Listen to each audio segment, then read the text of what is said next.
Hello guys. So in this session, we will be talking about one of the most important topic, that is social background of Indian nationalism. So this is a revision session. The actual classes have already taken. So I assume that you have already completed the syllabus and you're attending this as a revision session. So here in the introduction, you can give an overview of Indian nationalism, and then you talk about importance of the social background of nationalism.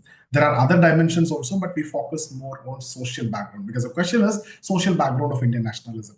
Then we talk about different perspective also, the nationalist perspective, the Marxist perspective, the subaltern perspective, and different other perspective we'll discuss. And then you discuss about, A.R. Desai's five phases, okay, of Indian nationalism that you can divide into different phases that I can discuss anyway, the foundation phase, the economic disruption phase, and then the rise of Indian bourgeois, then the peasant mobilization phase, and then Gandhi and the mass movement phase. So these are the five phases that you can discuss. And then you can talk about the criticisms or the reactions, right? And his strength also you can discuss. And then the relevance today, you can talk about subnationalism, new forms of nationalism, the persistent issues, and then the alternative perspectives like women and nationalism, caste and tribal movements, and the role of diaspora.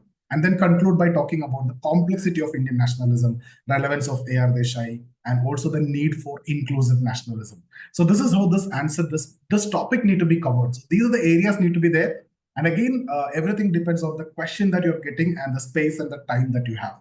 But here, what I'll be doing is I have already covered this topic in detail. So in case if you're looking for courses or mentorship or the test series, you can check out the details in the description. Otherwise, you can get a PDF completely free of cost. That again is there in the description. So I presume that you've already prepared this topic and then you're attending this. Okay. So when we talk about social background of Indian nationalism, it forms a critical framework to understand the historical and sociological evolution of Indian society in response to colonialism and modernization. And nationalism in India was not merely political phenomena, but also complex socio-economic process, which was shaped by multiple forces, including class struggle, colonial exploitation, and indigenous reform movements. So here we will be talking about all these, the interplay between these factors, and we'll talk about the different perspective and phases of nationalism. So we'll focus more on A.R. Desai, but others also. Let's start with the perspective on nationalism, and let's start with the nationalist perspective. You don't want to write big on this, a couple of lines is enough. So the nationalist view, in fact, related to the thinkers like Ranade, Pandit Nehru, N.K. Dutt, and K.N. Panikkar, they argue that Indian nationalism was spearheaded by an urban English-educated middle class. And this perspective actually highlights how this class sought to reform traditional institutions and promote territorial integration and foster national consciousness. And the Indian National Congress and the Indian National Movement are considered as a bedrock of Indian nationalism, serving, as a platform for the articulation of nationalist aspirations. Now, coming to the Marxist perspective, this is where we need to give more emphasis for this particular topic. Okay, so A.R. Desai provide a stark contrast, and he asserted that the Indian nationalism was not an organic development, but an outcome of economic forces and class dynamics. We'll explain how. You need to explain how. Okay, so he criticized the nationalist perspective as elitist, and he focused in on how economic mode of production influence the political structure and mobilization. You need to talk about the economic mode of production also. And according to Desai, the colonial economy introduced systemic exploitation, and that laid the groundwork for nationalist resistance. And his Marxist framework emphasizes the role of class conflict and economic history in shaping nationalism. Now, if you look at the subaltern perspective, the subaltern view criticizes both nationalist and Marxist approach for marginalizing the voices of peasants, tribals, and the Dalits. And they argue that nationalism was often imposed by middle class and the elites, sidelining the agency of subaltern classes.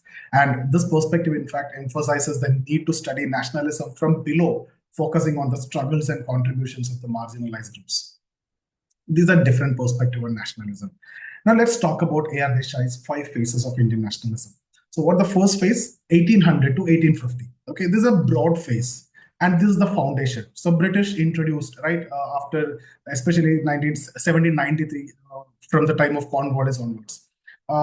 You can see British introduced modern education policies and infrastructure, which began to erode the traditional systems. And what are the key development during this time? There were, peasant suppression, like Zamindari Act and everything has come, permanent settlement have come. And the peasant suppression have become rampant due to new taxation policies and the cash transactions. The rise of intelligentsia, in fact, fostered by British education, played a pivotal role in initiating reform movements. And socio-religious reform movements like Brahmo Samaj, Arya Samaj emerged during this time, and that laid the intellectual foundation for nationalism. Second phase, 1850 to 1888, a period of time. Okay, so that's the economic disruption, and you can see 1857 revolt also coming during this time. So there's a, you can see aggressive destruction of indigenous industries and the expansion of colonial infrastructure that led to widespread poverty and unrest. So when we talk about 1857 revolt, we talk about economic reasons, right? So if you see the key development, 1857 revolt, in fact, was driven by peasants and, dethroned fuel lords, symbolizing a clash between declining feudalism and rising capitalism. And infrastructure developments like railway and ports facilitated the colonial exploitation, displacing local industries and the artisans. And this phase saw the consolidation of colonial power and the deepening of economic disparities. The third phase, that is 1888 to 1905, till partition of Bengal. So this is a phase where you see rise of Indian bourgeois. And from Swadeshi movement onwards, you'll see massive, okay? So again, Indian industrialists, they threatened by British monopolies, began funding and supporting the nationalist protest to safeguard their interest. So the key development during this time was the Indian National Congress emerged as platform for expressing the nationalist demand. And then indigenous industries collapsed under British economic policies, leaving only a handful of Indian industrialists only now. And these industrialists patronized the urban middle class, fostering the growth of organized protest and nationalism. So they orchestrated. Now the fourth phase, 1905 to 1920, that's the peasant mobilization phase. And this phase marked the entry of landless peasants into the nationalist movement. And that's often mobilized by the leaders with socialist inclinations. Okay, and then the key development is like movements like Kisan Sabha. So when we discuss about the peasant movement, farmers movement, we discuss the pre-Kisan Sabha and post-Kisan Sabha, right? Similarly, so here, Kisan Sabha, united the peasants across linguistic and regional divisions. And the countryside, in fact, became a hotbed of resistance against the zamindars and intermediaries, and that contributed to the broadening social base of nationalism at that time. And that, in fact, helped the overthrow of, zamindars post-independence immediately. The only land reform which was successful was abolition of zamindars because of the hatred at the bottom level. Okay, to satisfy them only, in fact, that reform also came. Now, the fifth phase, 1920 to 1940, that, Gandhi, arrival of Gandhi and the mass movements. So Mahatma Gandhi emerged as a unifying figure, bridged the gap between different classes and articulating the concerns of peasants and industrialists equally. If you look at the key development, Gandhi's leadership brought a synthesis between the bourgeois and the proletariat, and that resulted in mass movements that galvanized the nation, mobilized the nation. And the Congress agenda increasingly reflected like bourgeois interest, shaping the trajectory of Indian politics and nationalism for future.